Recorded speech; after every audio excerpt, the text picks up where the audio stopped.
मेरी गर्दन जो है ऐसे नेक टूट के यूँ लटक गई ऐसे।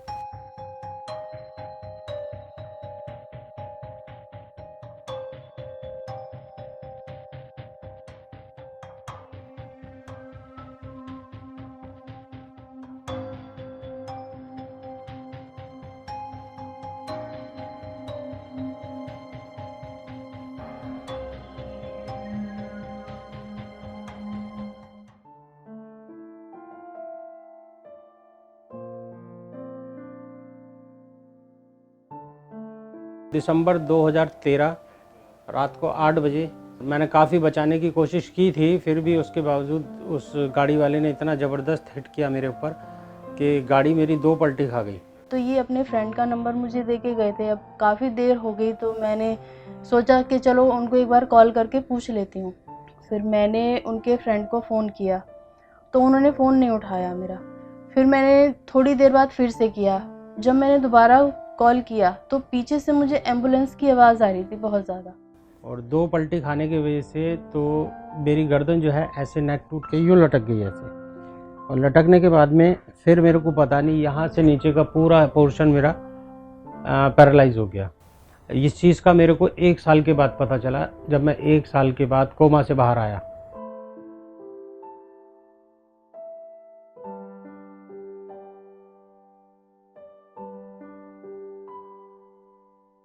तो मैंने उनसे बहुत देर बोलती रही हेलो हेलो, फिर भी वो कुछ नहीं बोले। मेरे को टेंशन होने लगी। मैंने कहा पता नहीं क्यों नहीं बोल रहे हैं। पीछे से मैंने जो शायद कोई पुलिस की गाड़ी वगैरह जा रही होगी, भीड़ वगैरह हो रही होगी, ट्रैफिक वगैरह।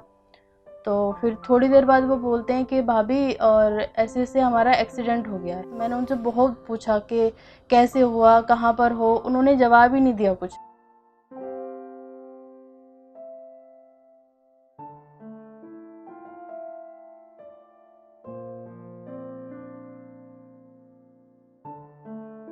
मैं ज़हीर अब्बास जी के यहाँ पे आ रहा हूँ 2014 से, जब ये इनका हॉस्पिटल से डिस्चार्ज हुए थे। ये पहले से काफ़ी बेटर हैं, मोबिलिटी इनकी काफ़ी अच्छा है।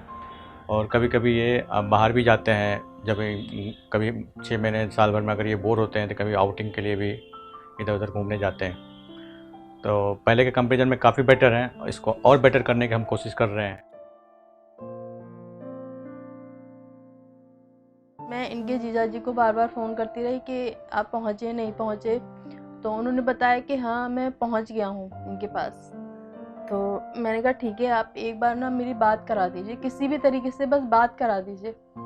तो कोई भी नहीं बात करा रहा था उस टाइम पर।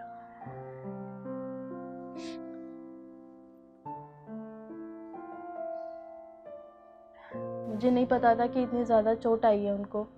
तो फिर उनके जीजा जी ने बोला कि हम इनको मैक्स हॉस्पिटल लेके आ रहे हैं और आप वहाँ से सीधा वहीं पर पहुँच जाओ। जैसे ही वो आए अंदर, फिर उनको इमरजेंसी में लेके चले गए। तो मैंने बहुत कोशिश की जाने के अंदर, लेकिन जाने नहीं दिया था। तो वहाँ पे जो गार्ड थे तो वो बार बार देख रहे थे मुझे।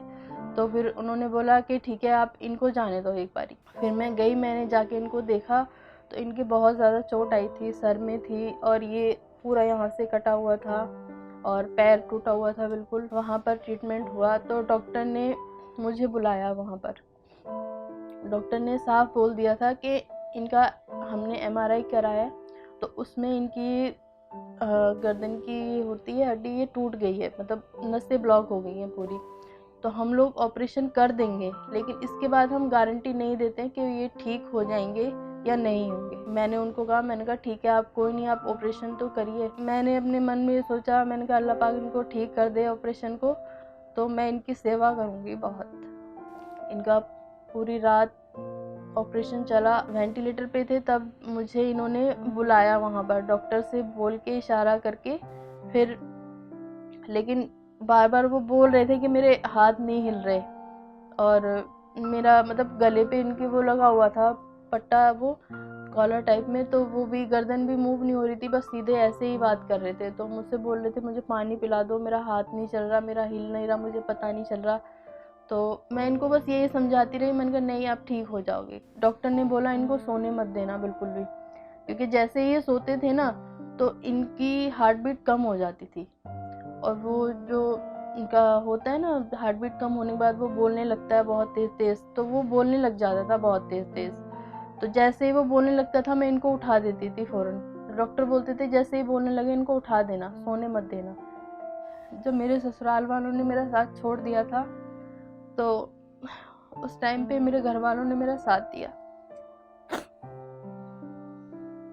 1-1.5 साल मेरा छोटा भाई और छोटी बहन मेरे साथ यहीं रहते थे, क्योंकि जो इनकी दवाइयाँ आती थी और इनका जैसे सामान है सारा, तो उसके लिए हर चीज़ के लिए पैसे चाहिए थे। हमने सोचा फिर अब कैसे जिएंगे हम, कहाँ से पैसे लेंगे। एक टाइम फिर ये भी आया था कि सोचा कि क्या करेंगे फिर, तो मैंने सोचा चलो मर जाते हैं। फिर जब बच्चों की तरफ देखते थे तो फिर सोचा फिर इनका क्या होगा।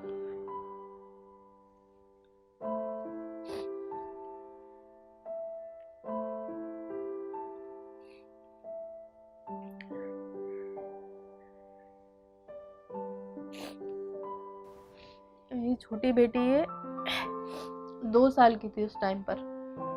तो जैसे वो मेरे साथ कहीं जाती थी ना मार्केट, तो किसी चीज़ के लिए ज़िद नहीं करती थी। तो बोलती थी मम्मा जब पापा ठीक हो जाएंगे ना तो आप मुझे ना साइकिल दिला देना। बस तभी से बच्चों के लिए फिर हमने सोचा अब लड़ना पड़ेगा। भी डॉक्टर के पास जाते हैं तो डॉक्टर भी यही बोलते हैं कि हम इनका टाइम नहीं बता सकते कब ठीक होंगे। जो इनका ट्रीटमेंट चलता है, जो कैथेटर लगाते हैं, जो ड्रेसिंग करते हैं और जो जो इनके साथ समस्या आती हैं जैसे फीवर की, हेडेक की, ब्लड प्रेशर की या यूरिन में कोई इन्फेक्शन होने की, उसका ट्रीट हम करते हैं।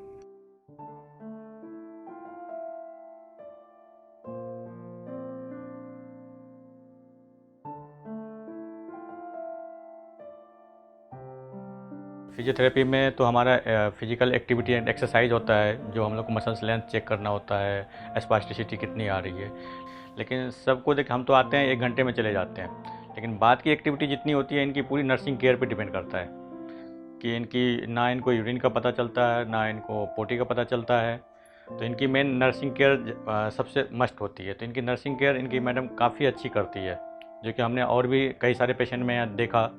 तो और सबके कंपेरिजन में मैंने जितना भी देखा नर्सिंग केयर इनके यहाँ इनकी वाइफ काफ़ी अच्छे करती है। एक डॉक्टर थे यहाँ पर, हम गए थे स्पाइनल कॉर्ड इंजरी के एक डॉक्टर वहाँ पर हॉस्पिटल है, तो वहाँ गए थे। मुझे डॉक्टर का नाम याद नहीं है। तो उन्होंने सीधा जाते बोल दिया था कि साहब कि आप ठीक नहीं होंगे। मैंने उनको बोला, मैंने कहा डॉक्टर साहब आप ऐसे मत बोलिए इनके सामने। कह रहे नहीं, जो सच्चाई है वो सच्चाई है, इनको फेस करनी पड़ेगी।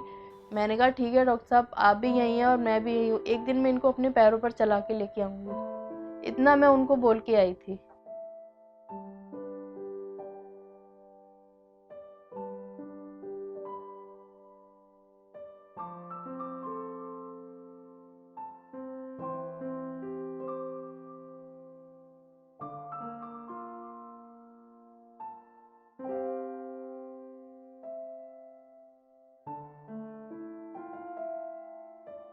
डॉक्टर्स आते हैं फिजियोथेरेपी कराने सुबह शाम, उनको भी किस तरह मैं मेंटेन कर रहा हूँ, कहाँ से पे कर रहा हूँ, ये मैं ही जानता हूँ। ये चीज़ें और कोई नहीं जानता। उसके लिए मेरी वाइफ है और मेरे साथ कोई नहीं है। तो रक्शे वालों को, सब्जी वालों को बुलाना पड़ता है, 10-10, 20-20 रुपये उनको देने पड़ते हैं। अभी क्या है कि सुबह से लेकर शाम तक, रात तक, जब तक मैं नहीं सोऊंगा, मेरी वाइफ कभी मेरे को इधर की करवट दिलवानी है, कभी इधर की करवट दिलवानी है। इन सब चीज़ों से मैंने, ऊपर वाले ने मेरे को बहुत हिम्मत दे रखी है। वरना लोग क्या कहते हैं, घबराहट हो रही है तो हॉस्पिटल लेके चलो। मैं यहाँ पे इतनी, लगभग मुझे लगता है मेरे हिसाब से 50 डिग्री का टेम्परेचर हो गया। मैं घर पे रहता हूँ तो 23, 24, 25 के टेम्परेचर में मेंटेन करके रूम में रहता हूँ एसी चला के। यहाँ मैं आया तो यहाँ पे गार्डन में घूमने के लिए बच्चों को लेके आया। यहाँ पे मैंने देखा कि अब की बार मैं चलता हूँ तो इतना टेम्परेचर मेरी बॉडी मेंटेन कर पाएगी कि नहीं। तो यहाँ आया तो यहाँ पे लगभग 50 डिग्री का टेम्परेचर मेरे को महसूस हुआ। तो 10 मिनट तो मेरे को अच्छा लगा। उसके बाद में मैं बेचैन होने लगा। तो मेरा टेम्परेचर बहुत ज़्यादा बढ़ जाता है। अगर 50 डिग्री है तो मेरा 80 डिग्री पहुँच जाएगा। फिर होगा क्या कि मुझे या तो बर्फ़ के पानी से बर्फ़ डालनी पड़ेगी, उस टेम्परेचर को वापस लाना होगा, वरना तो मेरे को आंखें बंद होने लगती हैं और साइलेंट अटैक आने का खतरा पूरा रहता है। तो मैं यहाँ आया, फिर मैंने फटाफट यहाँ से भैया मिले हमें, उनसे हमने कहा कि पानी मिल जाएगा। तो वो एक समरसीबल से पानी ठंडा ठंडा लेके आए और टॉवल मैं अपने साथ लेके चलता हूँ सारी तैयारी करके। तो फिर सारी टी शर्ट वगैरह उतार के सारा पैर हाथ सब कुछ मेरा धोया, मतलब टेम्परेचर मेंटेन करा तब जाके मैं लगभग आधे घंटे 1 घंटे में नॉर्मल हुआ। मैं यही कहना चाहूँगा, आप लोग भी हिम्मत रखें, खुश रहें, घबराएं नहीं। देखिए मरना है वो है, बाकी जब तक ज़िंदगी जी है तो जब तक तो जिए। मैं अपनी वाइफ की बहुत हिम्मत मानता हूँ। मेरे साथ तो सब चीज़ें देखिए गॉड गिफ्टेड है। सबसे पहले तो मैं बच गया। मेरे कंडीशन का वार्ड में कोई बंदा ऐसा नहीं है जो मेरी जितनी रिकवरी कर पाया हो। मेरा सपोर्टिव सिर्फ ऊपर वाला है, जो ऊपर वाली शक्ति है वही मेरा सपोर्टिव है। मैं उसी से मांगता हूँ। मैंने आज तक किसी के आगे हाथ नहीं फैलाया। 9 साल की लाइफ, मेरी लाइफ बहुत ही ज़्यादा अगर आप देखेंगे तो डेंजर है। और एक रूम में रहना 24 घंटे कोई नहीं रह सकता मेरे बेड पे।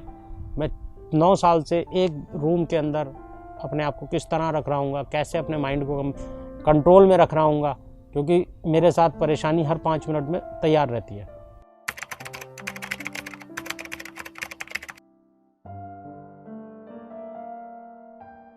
तो एक दिन मैं इनको अपने पैरों पर चला के लेके आऊँगी।